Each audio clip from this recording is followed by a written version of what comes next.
Algoritma tuh kerjanya begitu. Sekali, 2 kali, 3 kali dengan nonton satu konteks yang sama. Ya. Berikutnya, hal yang serupa akan terus datang. Betul. Itu algoritma. Ya. Hidup, algoritmanya juga begitu. Hmm. Sesuatu yang paling sering masuk ke dalam pikiran bawah sadar kita, maka itulah yang akan sering kita lihat. Kita dengar, kita rasa. Penyebab orang overthinking itu apa? Cuma satu sebenarnya. Karena dia ketakutan apa yang diinginkan tidak terjadi. Dia takut kalau kehidupannya tidak sesuai realitanya. Maka sebenarnya benang merahnya yang harus diselesaikan adalah rasa cemasnya, bukan keinginannya.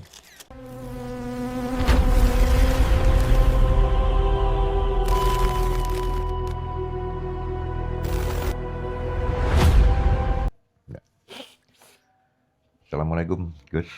Pak Reja. Waalaikumsalam. Pak Sehat Agus, sehat. dan Sangat sehat. berkah selalu. Alhamdulillah. Jenengan sehat, Pak? Alhamdulillah selalu sehat. Nggih. Pripun, Pak? Ada bawa pertanyaan. Wah, Api-api ya, insyaallah ya. insya Allah. Siap. Umum sih Gus, umum tapi kadang banyak orang yang belum paham. Sebentar, saya hidupin lampu dulu. Oke. Nggak apa-apa, nggak usah dipotong. Iya. Namanya juga podcast. Tambah kelihatan auranya. Aura apa? Aura positif. Oh, siap. Aura positif. Nular nanti.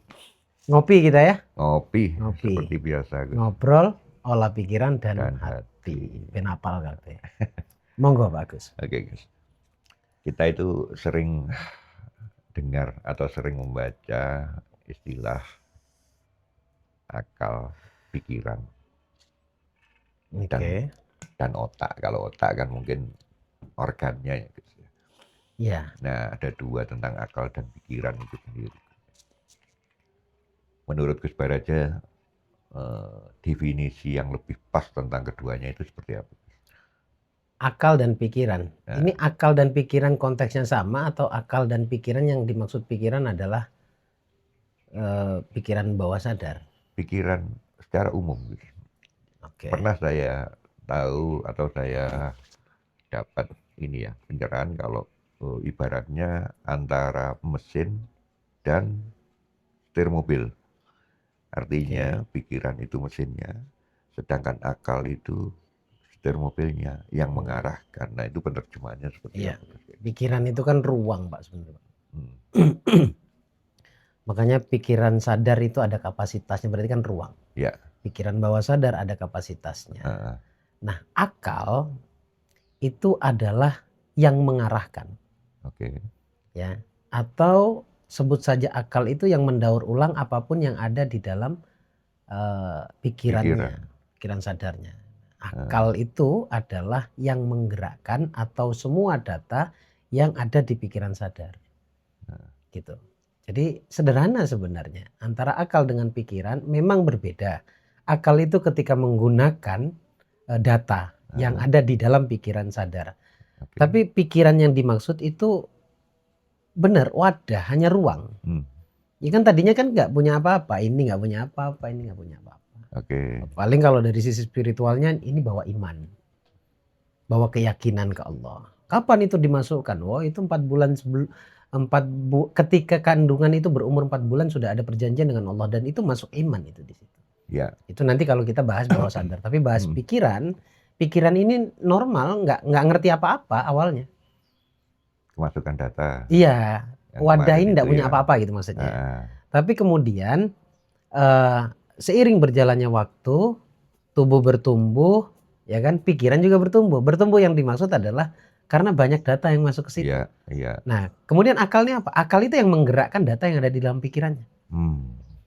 Jadi kalau pikirannya nanti nggak baik, terbiasa ini diolah dengan ketidakbaikan, akalnya buruk gitu. Dan itu hukum pasti. Jadi akal itu kayak semacam yang filter ya, di filter bukan, menganalisa gitu ya. Akal itu ya tadi yang jenengan sampaikan, setirnya. Oke. Setirnya gitu. Jadi ada contoh yang pernah saya dengar itu contoh nih. Pikiran kita pengen marah misalkan seperti itu. Oke. Lalu akal dia akan menyaring dulu. Iya, Artinya menimbang-nimbang dulu. iya. Kalau marah sekarang nanti efeknya gini, kalau nggak marah ini. Nah, misalkan seperti Betul, itu ya, makanya anehnya gitu akal ya. itu yang akan menggunakan isi pikirannya. Hmm, Karena contohnya tadi ya, menggunakan kata marah ya. ya, Marah itu kan sebuah kesimpulan akhir, Pak. ya, Kalau pikirannya itu tidak terbiasa dengan marah, maka akalnya tidak akan nyampe ke marah, betul. gitu. Nggak akan nyampe ke marah. Tapi begitu ada marah, ini muncul analisa seperti tadi ya. Jadi Betul, dia gitu. menyaring dulu. Jadi simpelnya pikiran itu ruang, Hmm, wadah kosong, oke. tidak bergerak. Hmm, Kemudian ada banyak informasi yang masuk, ditampunglah di dalam sebuah wadah. Tapi oke. ingat ya kapasitasnya cuma 10% ya. Ya. Oh ya. Kemudian akal itu adalah yang mendaur ulang, yang menggunakan data ini. Oke. Oke, ada pemahaman. Tuh. Nah, kelanjutannya ini berhubungan dengan yang namanya pola pikir. Cara berpikir. Jadi bukan pola akal, tapi pola pikir yang ada kan gitu. Iya, Nah, betul. atau mindset itu Ya. sendiri. Nah, seberapa penting pola pikir itu sendiri bagi kehidupan manusia? Oke. Jadi gini, saya perlu jelaskan dulu secara umum dulu, Pak ya. Ya, Pikiran itu kan sekali lagi dua-duanya juga wadah semuanya ya. Pikiran sadar dan pikiran bawah sadar. ya, Ini harusnya yang berbicara ini bukan saya harusnya. oke. Adalah pure orang-orang pengembangan diri. Tapi Ya, karena saya belajar di situ, ya, ada saya rasa saya kaitannya. kompeten di situ. Oke. Karena dari sisi legalisi saya juga seorang apa ya hipnosis hipnoterapi lah Ya. gitu. Jadi saya punya ruang untuk membahas itu. Oke. Jadi sebenarnya ada 3, Pak. Hmm, Pikiran sadar, bawah sadar, supra sadar. ya, Gitu. Tapi ini jarang sekali dibahas. Karena hampir bisa dikatakan untuk urusan dunia itu tidak terlalu diperlukan. Kalau urusan yang spiritual banget itu sangat dibutuhkan. oke. Karena nanti berhubungan dengan mimpi, Itu yang mana itu? yang supra ya. supra Oke. sadar. Gitu. Anggaplah ekstra sadar. Gitu. Oke. Nah kita bahas yang karena penonton kita nih kan gairahnya bagaimana memperbaiki hidup kan? Ya. Ya cukup pahami dua saja, pikiran sadar, pikiran bawah sadar. Oke. Pikiran sadar itu kapasitasnya cuma 5-10%, Pak. Nggak lebih. Oke. Jadi kalau ada asumsi saya stres gitu ya. Saya bingung, overload, Pak. Lalu 10% dipaksa. Tapi sayangnya kita sekolah yang diolah itu yang 10%. Iya. Makanya tidak sedikit ketika informasi baru yang tidak pernah jenengan dapat, ya. Kemudian ada informasi baru maksudnya. Penolakan itu muncul.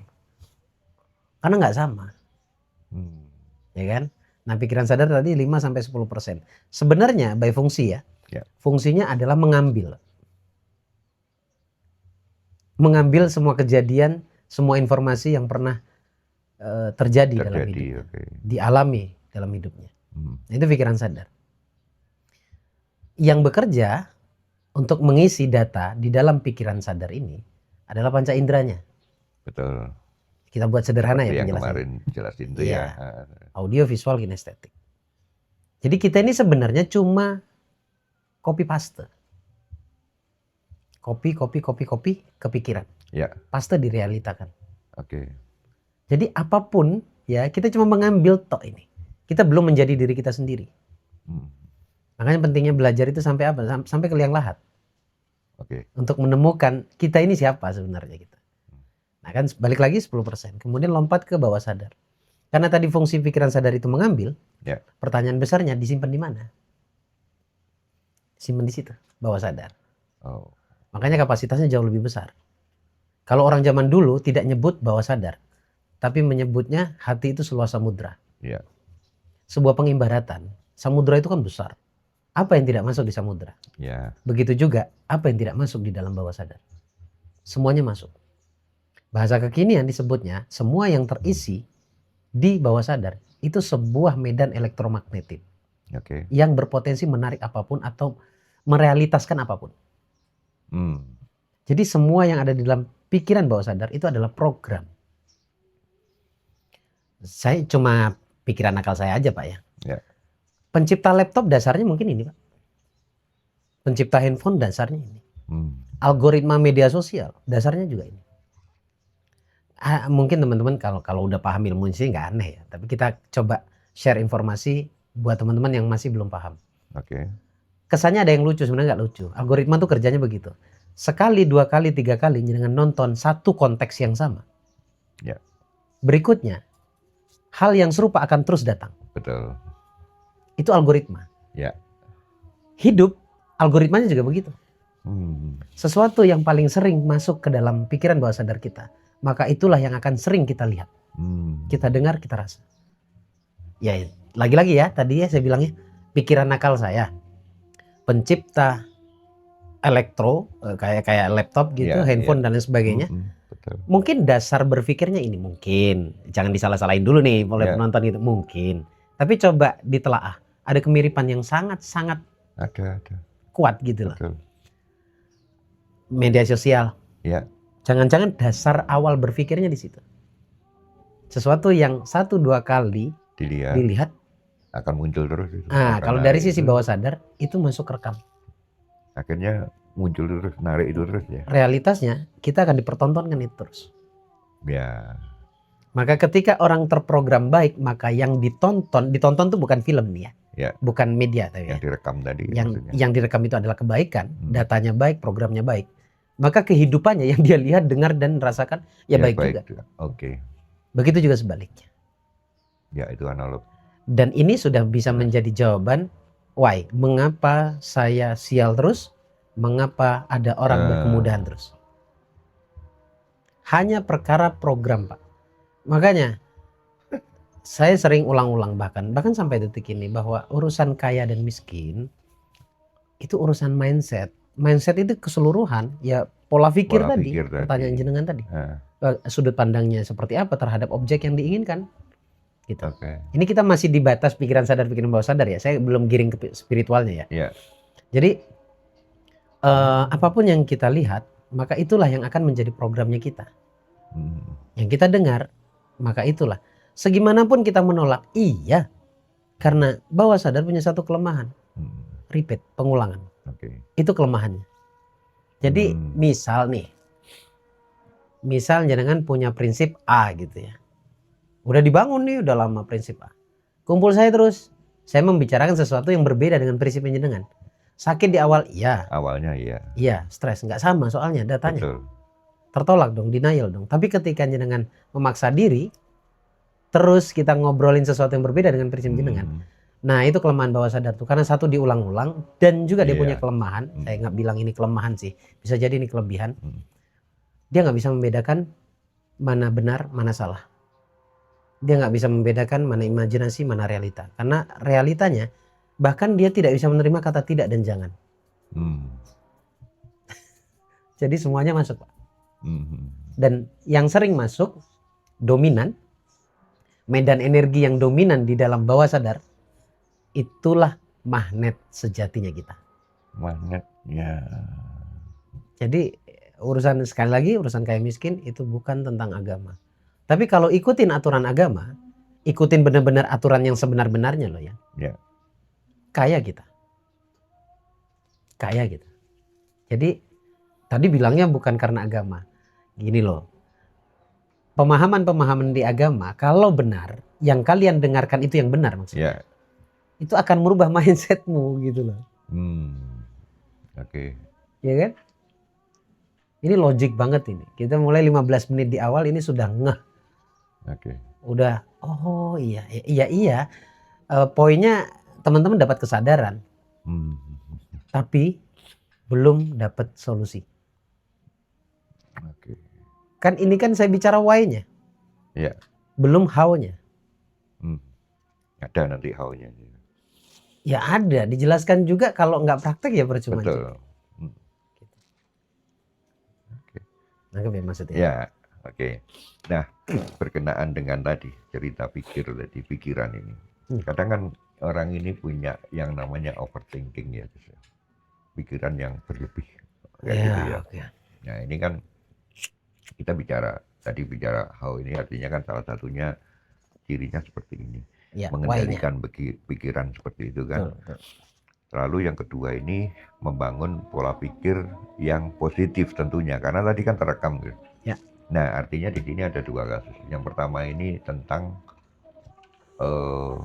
yang berlebih tadi, pikiran yang berlebihan atau overthinking, dan yang kedua ini pikiran positif. Tips untuk membangun pikiran positif. Oke, Anunya. berarti transisi ya Ya, dari anunya. negatif ke positif ya. Ya, anunya gitu. Ini pola pikir saya kan asbab musabab sebenarnya, Pak. Ya. Ini yang harus ada di setiap pikiran manusia. Karena yang akan membuat hidupmu jadi enteng itu adalah mendalami ilmu asbab musabab, sebab akibat. Tadi Oke. dengan bilang bagaimana caranya membangun atau tips membangun pikiran positif. Betul, Berarti kan negatif kondisinya. betul Mau sebelumnya. transisi ke positif gitu kan. Atau menganggap netral lalu pengen menjadi positif. Ya. Terus positif lah Ya. gitu. Netral itu sudah positif. Ya. Oke. Bahkan lebih positif dari yang positif. Oh ya. Kondisi netral itu sebenarnya sudah sangat positif. Bahkan dia lebih positif dari yang positif. Maknanya di sini seperti itu ya. Iya. Oke. Oke ya. Karena ada negatif, netral, positif. Ya. Sebenarnya hakikinya yang positif itu adalah yang netral. Yang paling positif. Iya. Oke. Nah, titik nol itu loh Pak. Ya. Nah, sekarang tipsnya bagaimana? Saya mau bahas dari overthinking dulu ya. Ya. Overthinking itu sebabnya apa? Karena tadi pondasi cara berpikir kita adalah asbab musabab, sebab akibat. Ya. Oke. Penyebab orang overthinking itu apa? Cuma satu sebenarnya. Karena dia ketakutan apa yang diinginkan tidak terjadi.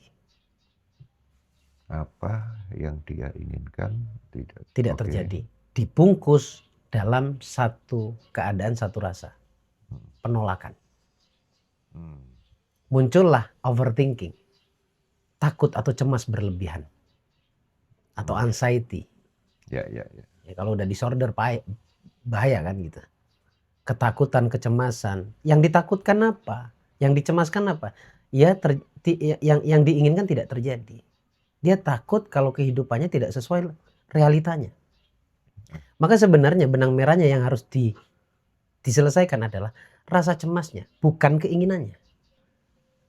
Oke. Ini kan agak susah diterima, Pak.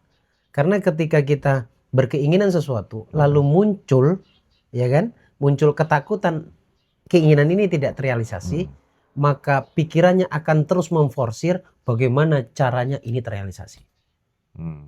Padahal semakin keras dia berusaha untuk ke sini, rasa takut itu semakin kuat. Maka sebenarnya rasa takut ini munculnya sebabnya apa? Ini berkaitan dengan masa lalu. Ada sebuah memori, ada sebuah kejadian yang begitu melekat. Sehingga dia berusaha realitas yang harusnya terjadi next itu nggak sama dengan yang terjadi di masa lalu. Jadi kejadian masa lalu, jembatannya adalah perasaan tadi, entah itu cemas, entah itu senang. Kemudian masa depannya apa yang diinginkan. Nah, dari masa lalu ke masa depan dia harus melewati ini dulu. Atau menetralisir ini dulu. Makanya orang yang berada di titik nol, dia nggak pernah khawatir.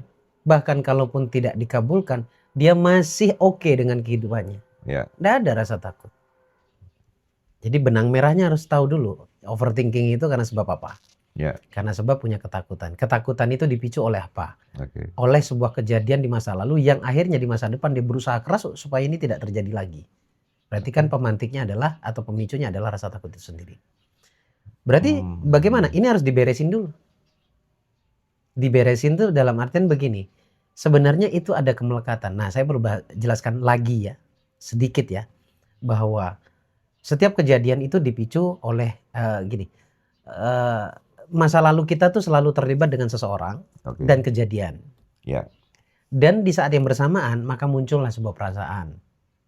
Ada 3 ya objeknya ya. Orang yang terlibat, kemudian kejadiannya yang juga melibatkan orang tersebut juga kita, kemudian perasaan yang muncul setelah itu. Dan orang kejadiannya ya, orang dan kejadiannya itu tidak kita bawa lagi ke masa sekarang. Perasaannya yang kita bawa perasaannya. Coba dicermati baik-baik oleh teman-teman nih. Yang dibawa ke masa kini adalah perasaannya. Percaya tidak percaya, yang membuat hidup kita tidak pernah lepas atau selalu looping dengan kejadian yang sama seperti yang sudah terjadi di masa lalu, karena ada melekatnya perasaan itu, perasaan yang negatif itu. Nah, itu harus beres dulu. Jadi yang dibereskan tidak perlu membereskan dengan orangnya. Kita juga nggak bisa kembali ke masa lalu untuk memperbaiki kejadiannya. Betul. Yang kita bisa perbaiki secara kontinu adalah perasaan yang sering muncul. Makanya Islam mengajarkan perbanyak istighfar. Ya kan? Motivasi dari istighfar itu adalah karena adanya dosa, gitu katanya kan. Dosa ini maknanya luas. Dosa itu dimaknai ketika saya berbuat salah pada orang lain atau ketika saya berburuk sangka pada orang lain. Dosa itu sebenarnya juga bermakna ketika saya menyakiti diri sendiri, ya kan? Atau saya sedang suudzon terhadap diri saya sendiri. Yang tadinya khalifah, dibilangnya pemimpin, tapi kitanya malah menganggap diri kita lemah dan lain sebagainya. Nah, kemudian bagaimana cara positifnya? Gini, kalau transisi dari negatif ke positif, berarti kita sudah menemukan gitu maksudnya. Sudah menemukan habit-habit atau tindakan-tindakan yang negatif. Yang sering kita lakukan. Berarti kita merubah habitnya, kebiasaannya. Dan jujur, saya harus jujur di sini. Saya nggak mau janji angin surga di sini. Yang yang menyakitkan itu di awal. Luar biasa, Pak. Benturan gitu guys ya. Satu, benturan psikis ya, benturan prinsip. Yang kedua, namanya transisi, Pak. Perpindahan, Pak. Dari habit lama yang sudah dibangun bertahun-tahun, terus seketika, entah itu karena embel-embel apapun, dia harus berpindah. Nggak usah jauh-jauh lah, Pak. Biasa makan enak, terus tiba-tiba ada menu tidak enak. Biasanya ada tipe-tipe orang yang memilih tidak memakannya. Saking tidak biasa. Atau sebaliknya. Ada orang yang terbiasa makan sederhana banget. Ketika ada makanan mewah, dia enggan mau makan, ngerasa nggak pantas dan sebagainya. Ini kan cuma transisi kebiasaan saja, Pak. Betul. Cara makannya dia sungkan gimana dan sebagainya. Ya kan? Bisa ditangkap maksudnya? Bisa. Sakitnya itu di awal ketika memulai hal baru. Di transisi tadi. Betul. Tapi percayalah, ketika ini sudah dilakukan dan terbiasa, bahkan kita ngerasa nyaman dengan hal-hal baru. Gitu. Simpelnya seperti itu. Ya, penjelasannya kita buat sederhana. Sederhana, betul. Agar mudah diterima.